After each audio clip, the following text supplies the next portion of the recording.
વિદ્યાર્થી મિત્રો, પ્રકરણ 5 આનુવંશિકતા અને ભિન્નતાના સિદ્ધાંતોની અંદર આજનો આપણો ટોપિક છે એક જનીનનું વારસાગમન, એટલે કે એક સંકરણનો પ્રયોગ. તો એક સંકરણનો પ્રયોગ, આમ તો વિદ્યાર્થીઓ આપણે જ્યારે પ્રભુતાનો નિયમ શીખ્યા હતા ત્યારે આ એક સંકરણનો પ્રયોગ જ આપણે જોયો હતો. ફરીથી આપણે ડિટેલમાં એક સંકરણનો પ્રયોગ આપણે અભ્યાસ કરીશું. તો મેન્ડલે જે સૌથી પહેલો પ્રયોગ જે કરવામાં આવ્યો હતો વટાણા ઉપર, એ એની ઊંચાઈને લઈને કરવામાં આવ્યો હતો. વટાણાના ઊંચા છોડનું સંકરણ એણે વટાણાના નીચા છોડ સાથે કર્યું. ઊંચા છોડનું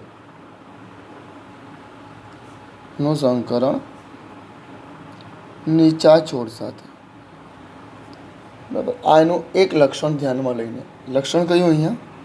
તો ઊંચાઈ એક લક્ષણને ધ્યાનમાં લઈને જે પ્રયોગ કરવામાં આવ્યો એ પ્રયોગને આપણે એક સંકરણનો પ્રયોગ તરીકે ઓળખીશું. અને મેન્ડલે આનો ઉપયોગ કરીને જનીનના વારસાગમનનો અભ્યાસ કર્યો, એટલે કે જનીનો કેવી રીતે એક પછીની બીજી પેઢીમાં વારસામાં કેવી રીતે ઉતરી આવે એનો અભ્યાસ એણે આ એક સંકરણના પ્રયોગ પરથી કર્યો. તો મેન્ડલે સૌથી પહેલાં પિતૃ તરીકે, એટલે કે P1 આપણે લઈએ, પહેલા પિતૃ P1, એમાં એણે ઊંચા છોડ, તો ઊંચા છોડ માટેના જનીનોની આપણે વાત કરીએ તો કેપિટલ ટી ઊંચા છોડ માટેના જનીનો કહેવાય, બરાબર. અને એનું સંકરણ એણે નીચા છોડ એટલે કે સ્મોલ ટી સાથે કરાવ્યું. હવે આ જે કેપિટલ ટી છે એ જનીનો, એને આપણે શું કહીશું? જનીનો કહીશું, બરાબર. આ કેપિટલ ટી એ જનીનો છે. અને કેવા જનીનો કહેવાય? તો આપણે એમ કહીએ કે સમયુગ્મી પ્રભાવી જનીન. આ પણ જનીન છે, સ્મોલ ટી, પણ એ કેવા છે? સમયુગ્મી પ્રચ્છન્ન જનીન. જ્યારે એણે સમયુગ્મી પ્રભાવી જનીનનું સંકરણ સમયુગ્મી પ્રચ્છન્ન જનીન સાથે કરાવ્યું, ત્યારે એને પહેલી પેઢી અને બીજી પેઢીમાં કંઈક અલગ અને વિશિષ્ટ લક્ષણ ધરાવતા પરિણામો મળ્યા. તો એ પરિણામોની હવે આપણે ચર્ચા કરીશું. એક સંકરણમાં આપણે એક જ લક્ષણની વાત કરી છે, ઊંચાઈની. હવે એમાં એણે કેપિટલ ટી એના જન્યુઓ કહેવાય, આના જન્યુઓ કહેવાય. સ્મોલ ટી એના જન્યુઓ છે. હવે આપણે જે પદ્ધતિનો ઉપયોગ કરીશું એ પદ્ધતિ છે પ્યુનેટ સ્ક્વેરનો ઉપયોગ ની મદદથી મેન્ડલે ઊંચા છોડનું સંકરણ નીચા છોડ સાથે ગાણિતિક રીતે ગણિતની પદ્ધતિ દ્વારા કરાવ્યું હતું. આ પ્યુનેટ એ એક બ્રિટિશ જનીનશાસ્ત્રી હતા, રેજિનાલ્ડ સી પુનેટ એનું આખું નામ છે. રેજિનાલ્ડ સી પુનેટ એનું નામ છે. Reginald C Punnett. આ વૈજ્ઞાનિક જે બ્રિટિશ જનીનશાસ્ત્રી હતા અને એના દ્વારા આ પદ્ધતિ વિકસાવવામાં આવી હતી, અને જેનો ઉપયોગ કરીને આલેખીય રજૂઆત કેવી રીતે કરી શકાય તે આપણને મેન્ડલે સમજાવ્યું. તો આપણે પ્યુનેટ સ્ક્વેરનો ઉપયોગ કરીશું આ પહેલો પ્રયોગ કરવા માટે. અને આ પદ્ધતિમાં આપણને ખબર છે કે નર અને માદા જે વનસ્પતિ કે કોઈ પણ જન્યુઓ હોય એ જન્યુઓને ઉપરની હરોળમાં અને ડાબી બાજુની કોલમમાં, એટલે કે ઉપરની હરોળમાં અને ડાબી બાજુની કોલમમાં લખવામાં આવે છે. ધારો કે આપણે આ એકને મેલ ગણી લઈએ, એકને ફિમેલ ગણી લઈએ, તો આના જન્યુઓ આપણે ખબર છે કેપિટલ ટી, આના જન્યુઓ સ્મોલ ટી. તો કેપિટલ ટી અહીંયા લખો મેલ માટેના અને ફિમેલ માટેના સ્મોલ ટી. અને જ્યારે તમે એનું સંભવિત સંયોજનો જુઓ તો નીચેના સ્ક્વેર ખાનામાં તમને એ મળશે. સંભવિત સંયોજન capital T small T, capital T small T, capital T small T, capital T small T. તો અમે જુઓ કે અહીં જ્યારે સંકલન કરવામાં આવ્યું ત્યારે પુનેટ સ્ક્વેરમાં કેપિટલ ટી અને સ્મોલ ટીનું જ્યારે ક્રોસ કરવામાં આવ્યું ત્યારે આપણને કેપિટલ ટી અને સ્મોલ ટી ચારે ખાનાની અંદર આપણને મળે છે. તો અહીં જે આપણને capital T small T, capital T small T, capital T small T, capital T small T મળે છે, આ આપણી F1 પેઢી થઈ ગઈ, ફિલિયલ 1 પહેલી પેઢી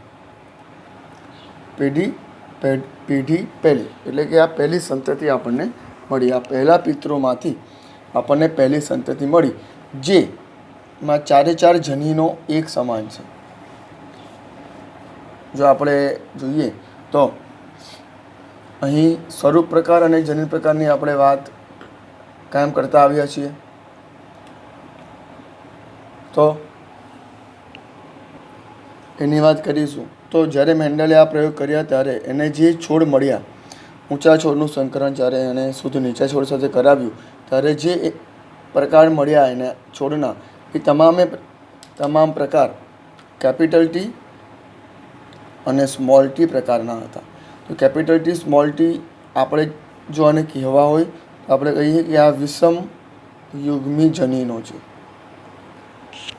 આ જનીનો વિષમ યુગ્મી છે. પણ જ્યારે એણે જોયું બહારથી તો આ છોડ બધા ઊંચા હતા. આ છોડ બધા કેવા હતા? ઊંચા હતા. તો એને આપણે વિષમ યુગ્મી બહારથી જોયું તો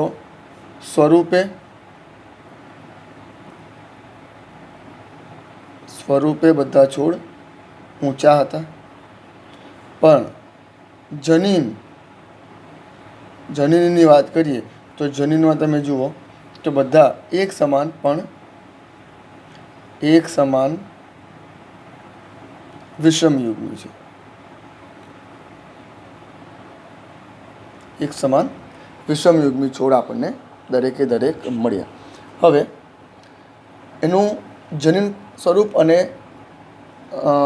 એનો જનીન પ્રકાર અને સ્વરૂપ પ્રકાર આપણે લખવાની વાત કરીશું. તો એનો સ્વરૂપ પ્રકાર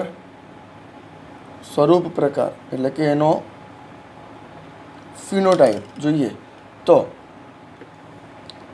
4 છોડ મળ્યા અને ચારે ઊંચા મળ્યા. તો આપણે એમ લખી શકીએ કે 4:0. ચારે ઊંચા મળ્યા, એક પણ નીચો છોડ મળતો નથી.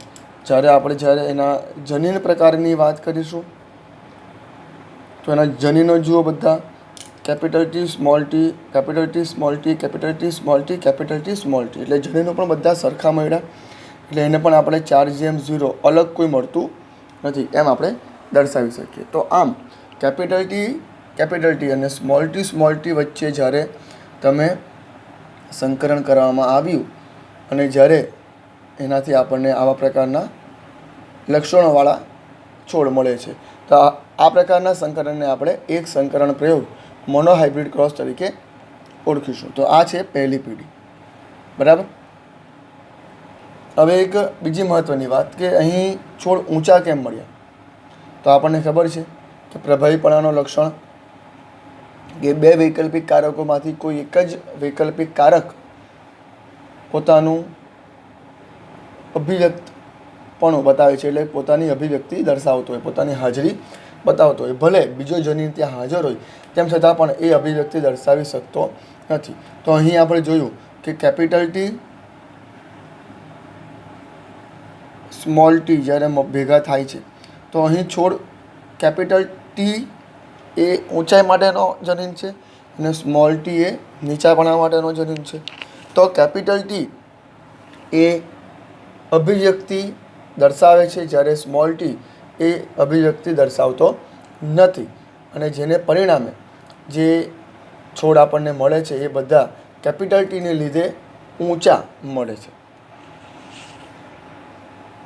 હવે આપણે બીજા પેઢીની વાત કરીએ, એટલે કે હવે આગળ વધારીએ અને F1 પેઢીમાં જે આપણને છોડ મળ્યા એમાંના કોઈ પણ બે છોડ લઈને ફરીથી મેન્ડલે એનું સ્વફલન કરાવ્યું અને જોયું કે F2 પેઢીની અંદર કયા પ્રકારના લક્ષણો મળે છે. હવે મેન્ડલે કોઈ પણ બે છોડ લઈને ફરીથી F1 પેઢીમાંથી પ્રાપ્ત બધા જ ઊંચા છોડનું સ્વફલન કરાવ્યું અને F2 પેઢીમાં એને કયા પ્રકારના લક્ષણો મળ્યા એ હવે આપણે જોઈશું. આ એક સંકરણનો પ્રયોગ હજુ કન્ટિન્યુ છે. હવે બીજા પિતૃ 2, તો એમાં આપણે આ P1 પેઢીના જે છે એ જ હવે પિતૃ તરીકે ઓળખાશે. તો ધારો કે આપણે કોઈ પણ બે લઈ લઈએ, એક આ પિતૃ લઈએ અને બીજો આ પિતૃ લઈએ, કોઈ પણ લઈ શકો તમે, બંને બધા સરખું જ છે. કેપિટલ ટી સ્મોલ ટીનું ક્રોસ કરો, કેપિટલ ટી સ્મોલ ટી, બરાબર. એક છોડ ધારો કે મેલ લીધો, એક છોડ આપણે ફિમેલ તરીકે ગણીશું. એના જન્યુઓની વાત કરીએ આપણે, તો એના જન્યુઓ જુઓ તો કેપિટલ ટી એક જન્યુ છે, સ્મોલ ટી બીજો જન્યુ, કેપિટલ ટી એક જન્યુ, સ્મોલ ટી બીજો જન્યુ, અને આપણે જનીનો તરીકે ઓળખીશું ને આ જન્યુ તરીકે ઓળખીશું. છૂટા પાડો તો એ જન્યુ બને. ફરીથી આપણે એમનું પુનેટ સ્ક્વેર દ્વારા એનો અભ્યાસ કરીશું, એનું સંકલન કરાવીશું, તો આપણને કયા પ્રકારનું રિઝલ્ટ મળે એ જોઈશું આપણે. તો બે ભાગ પાડી દઈએ, આ મેલ અને આ ફિમેલ. મેલ માટે કેપિટલ ટી સ્મોલ ટી, બે જન્યુઓને આપણે અલગ કરી દીધા. ફિમેલ માટે કેપિટલ ટી સ્મોલ ટી, બે જન્યુઓ અલગ કરી દીધા. હવે જ્યારે આપણે એને સંભવિત ક્રોસ કરાવીએ તો આપણને કયા પ્રકારના છોડ મળશે? કેપિટલ ટી એક, એવી રીતે capital T small T, capital હંમેશા પહેલાં લખવાનું યાદ રાખજો. એવી રીતે કેપિટલ ટી સ્મોલ ટી આ જગ્યાએ અને સ્મોલ ટી આમ. તો તમે જુઓ તો આપણને કયા પ્રકારના લક્ષણ મળે છે F2 પેઢીની અંદર, કયા પ્રકારના છોડો મળી શકે F2 પેઢી, બીજી પેઢીની અંદર આપણને કયા પ્રકારના છોડ મળ્યા.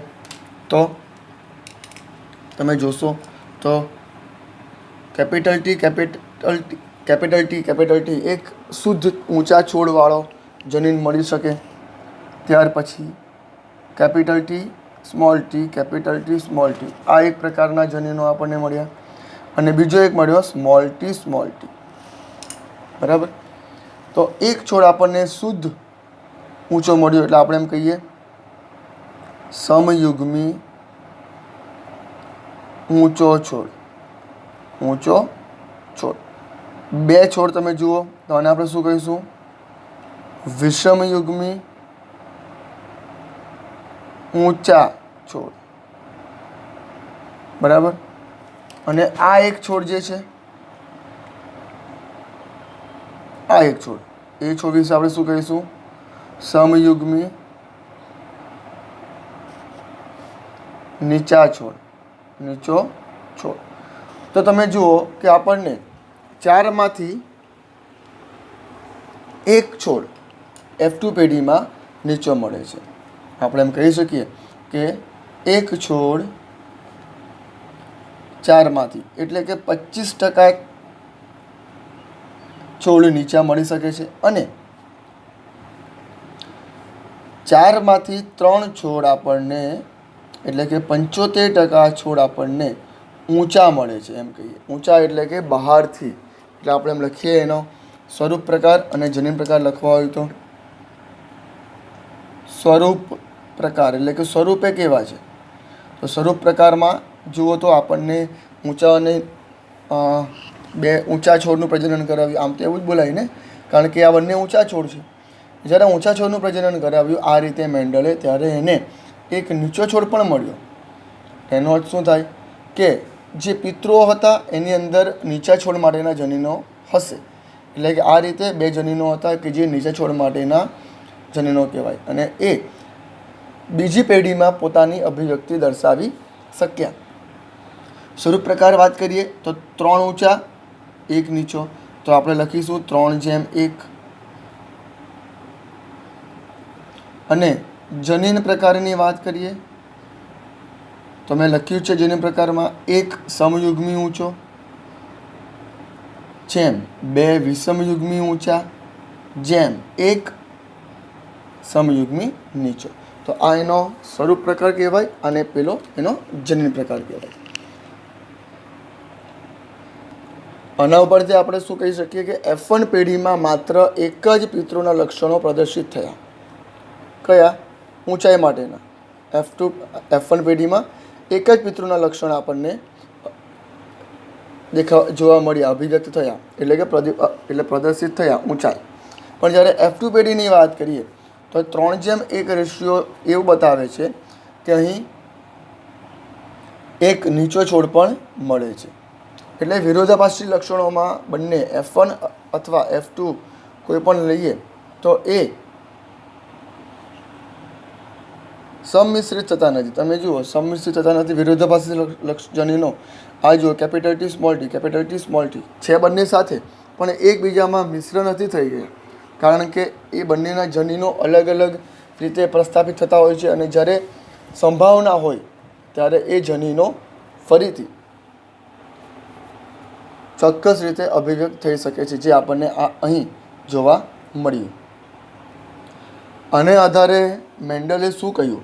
તો મેન્ડલે કહ્યું કે સ્થાયી રૂપમાં પિતૃમાંથી સંતતિમાં જન્યુઓના માધ્યમ દ્વારા ઉત્તરોત્તર પેઢીમાં વહન પામે છે. તમે જુઓ કે F1 પેઢીના જે જન્યુઓ હતા એ F2 પેઢીની અંદર પ્રદર્શિત થયા, એટલે કે નીચાપણા માટેના જે જન્યુઓ હતા એ બીજી પેઢીમાં, પહેલી પેઢીમાં તો એઓ જરા પણ પ્રદર્શિત ન થયા. હા, જનીનો હતા, એના જન્યુ સ્મોલ t હતા, પણ એ પહેલી પેઢીમાં અભિવ્યક્તિ દર્શાવી શક્યા નહીં, બીજી પેઢીમાં દર્શાવી શક્યા. એનો અર્થ શું થાય કે એ જનીનો એક પેઢીમાંથી બીજી પેઢીમાં વહન પામ્યા. બરાબર છે.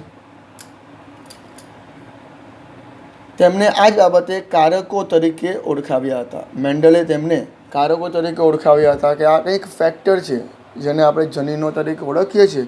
આ કારકો એક પેઢીમાંથી બીજા પેઢીમાં વહન પામે છે, જેને આપણે જનીનો તરીકે ઓળખીએ છીએ. જનીનો આનુવંશિકતાના એકમો છે. તો જ નીચા છોડ જે પહેલી પેઢીમાં હતા, એટલે કે પહેલાં પિતૃઓમાં હતા, એ બીજી પેઢીમાં જોવા મળ્યા. બરાબર. ચલો, એટલે આનુવંશિકતાના એકમો તરીકે આપણે જનીનોની વાત કરી. જનીનો સજીવોમાં નિશ્ચિત લક્ષણોની અભિવ્યક્તિ માટે માહિતી ધરાવે છે. એ પણ ખબર છે કે જનીનો ચોક્કસ લક્ષણો સાથે સંકળાયેલા છે. જનીનો કે જે વિરોધાભાસી અભિવ્યક્તિઓની જોડનું સંકેતન કરે છે તેને વૈકલ્પિક કારકો તરીકે ઓળખવામાં આવે છે. વૈકલ્પિક કારકો એટલે કે વિકલ્પ. કયા વિકલ્પો છે? Capital T, small t, capital T small t. આ બધા જે જનીનો છે એના વૈકલ્પિક કારકો, એક હોય પ્રભાવી તો બીજો હોય પ્રચ્છન્ન, જેના વિશે આપણે આગળ પણ ચર્ચા કરી ગયા છે. તો વિદ્યાર્થી મિત્રો, આપણે જ્યારે એક સંકરણના પ્રયોગની અંદર જ્યારે બીજી પેઢીની આપણે વાત કરીએ તો યાદચ્છિક ફલનના પરિણામ સ્વરૂપે આપણને એક છોડ ઊંચો મળ્યો. એટલે આપણે આના વિશે આમ લખી શકીએ અહીં કે કેપિટલ T માટે આપણે એમ લખી શકીએ કે 4માંથી એક છોડ ઊંચો મળ્યો.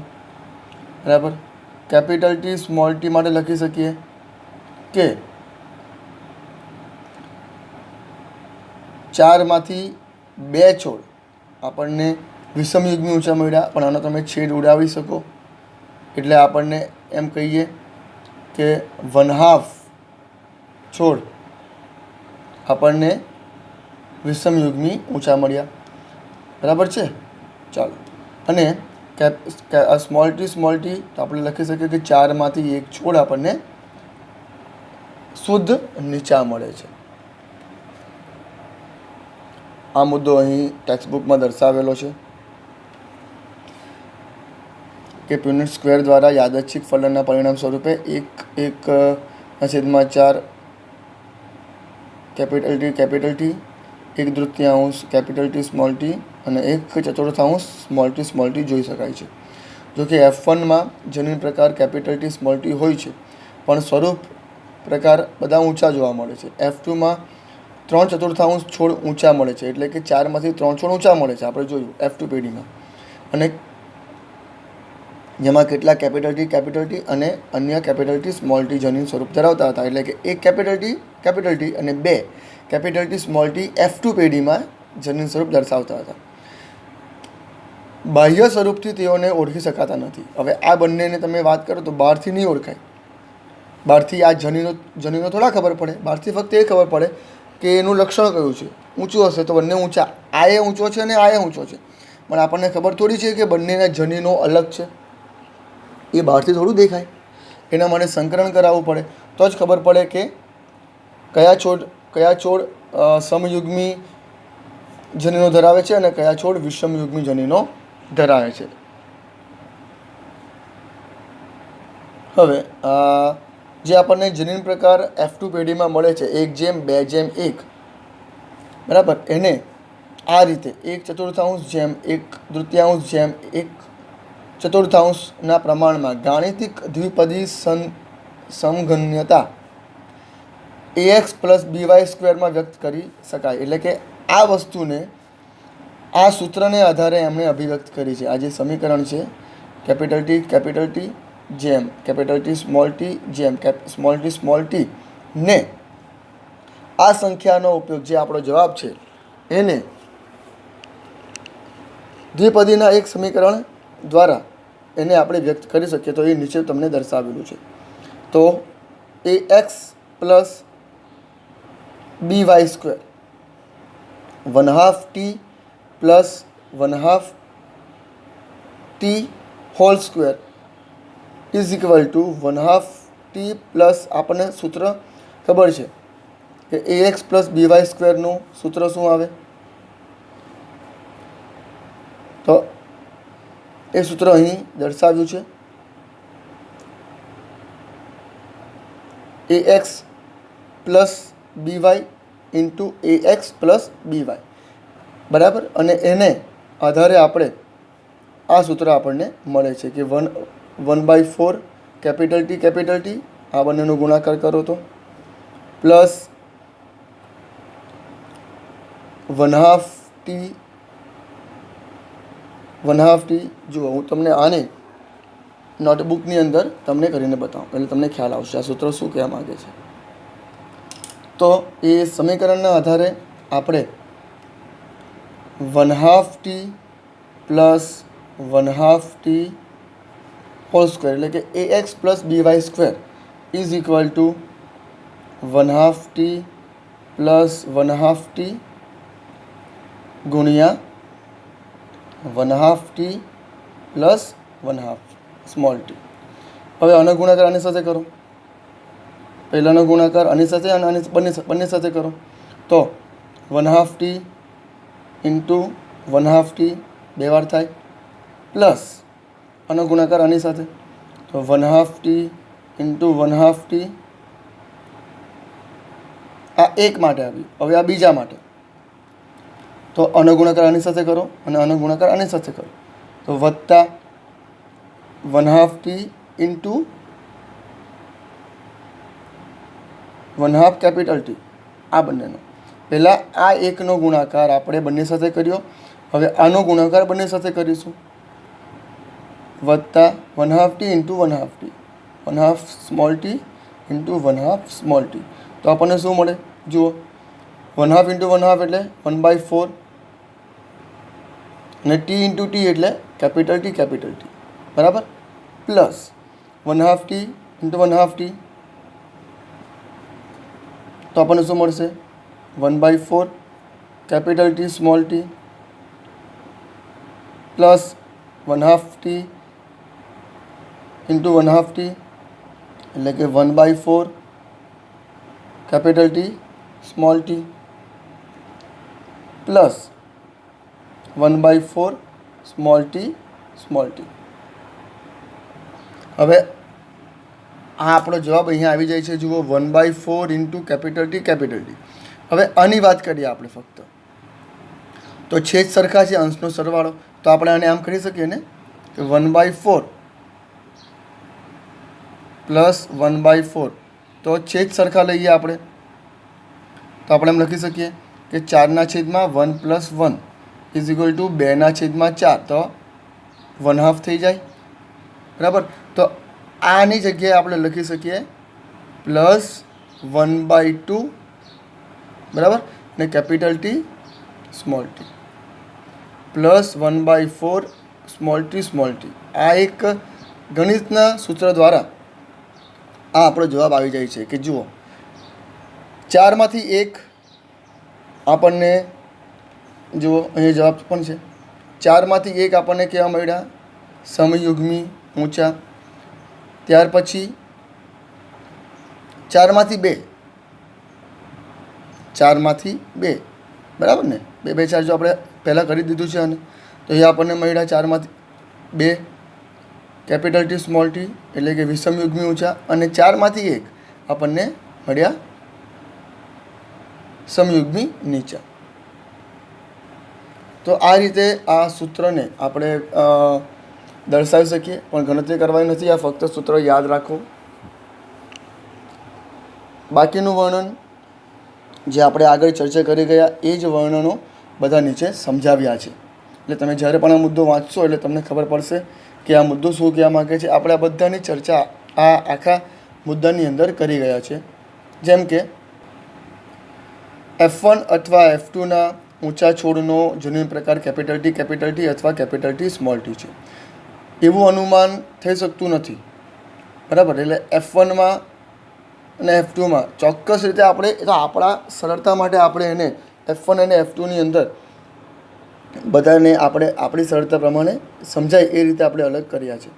એટલે માટે F2 છોડના ઊંચા છોડના જનીન પ્રકારના નિર્ધારણ માટે મેન્ડલે F2ના ઊંચા છોડને નીચા છોડ સાથે સંકરણ કરાવ્યું, અને ક્રોસ સંકરણ કહેવાય છે.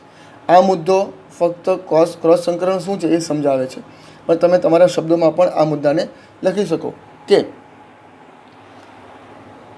F1 પેઢીની અંદર તમે ચોક્કસ શુદ્ધ ઊંચા છોડનું અને શુદ્ધ નીચા છોડનું તમે જ્યારે પ્રજનન કરાવો છો ત્યારે આપણને કયા પ્રકારના લક્ષણો, એટલે કે કેપિટલ T સ્મોલ t પ્રકારના જનીનો દર્શાવતા છોડ મળે છે.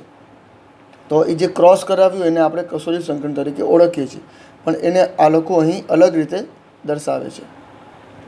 અને અહીં એ બતાવે છે કે આપણે F2 પેઢીની અંદર, બીજી પેઢીમાં આપણને જે છોડ મળ્યા ઊંચા, 3 છોડ આપણને ઊંચા મળ્યા હતા. જુઓ, આપણને 3 છોડ ઊંચા મળ્યા હતા. આ 3 છોડ આપણને ઊંચા મળ્યા હતા, બરાબર ને.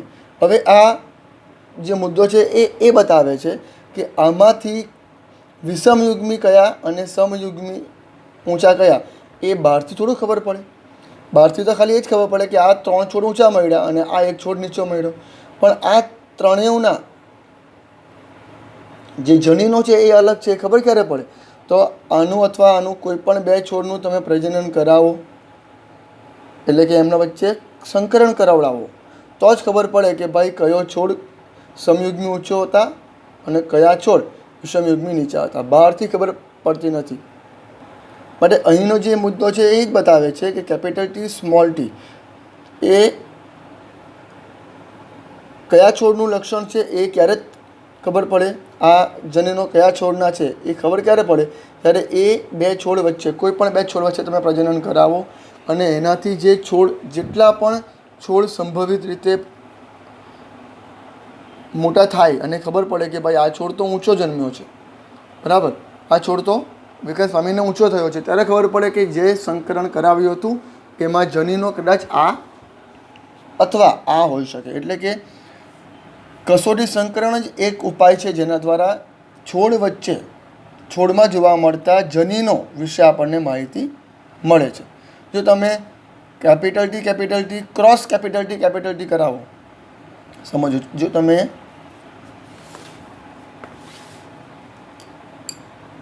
ધારો કે તમે capital T cross capital T કરાવો તો સ્વાભાવિક રીતે બધા છોડ આપણને ઊંચાઈ મળતા રહેવાના, કારણ કે એમાં કોઈ પણ નીચા છોડ માટેના લક્ષણો ધરાવતો જનીન નથી, બરાબર. તો ક્યારે આપણને નીચો છોડ મળે? જ્યારે આપણે બીજા છોડ કે ત્રીજા છોડ પસંદ કરીને એના વચ્ચે કસોટી સંકરણ કરાવીએ ત્યારે. એટલે અહીંનો મુદ્દા ફક્ત કસોટી સંકરણનું મહત્ત્વ સમજાવે છે. આગળ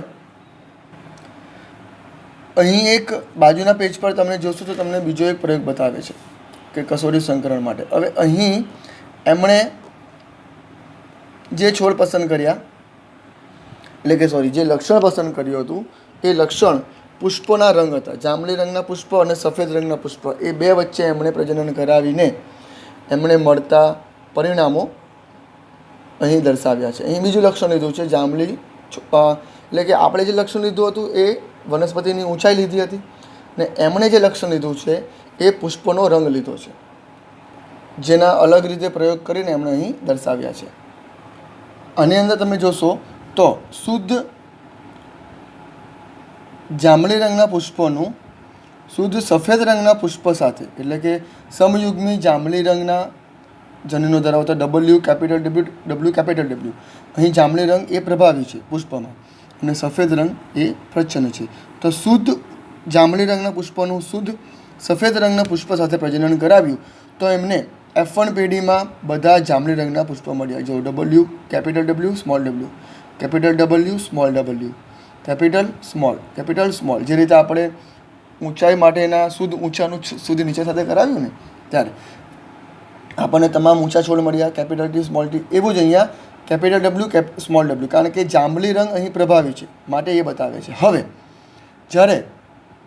હવે F2 પેઢીની અંદર તમે જુઓ તો એણે આ બે છોડ વચ્ચે પ્રજનન નથી કરાવ્યું, આમાંથી એક જ છોડ લીધો કેપિટલ ડબલ્યુ સ્મોલ ડબલ્યુ અને એનું શુદ્ધ નીચા છોડ સાથે કરાવ્યું. આપણે જ્યારે ઊંચાઈ માટેના લક્ષણો લીધા હતા એમાં F1માંથી બે છોડ લીધા હતા, એમાં આપણને 1:2:1નો રેશિયો મળ્યો હતો. પણ અહીં એમણે શું કર્યું છે, આમાંથી એક લીધો અને શુદ્ધ નીચો લીધો. જ્યારે એ રીતે પ્રજનન કરવામાં આવ્યું ત્યારે એમને 50% વિષમયુગ્મી જાંબલી અને 50% શુદ્ધ સફેદ છોડ મળ્યા.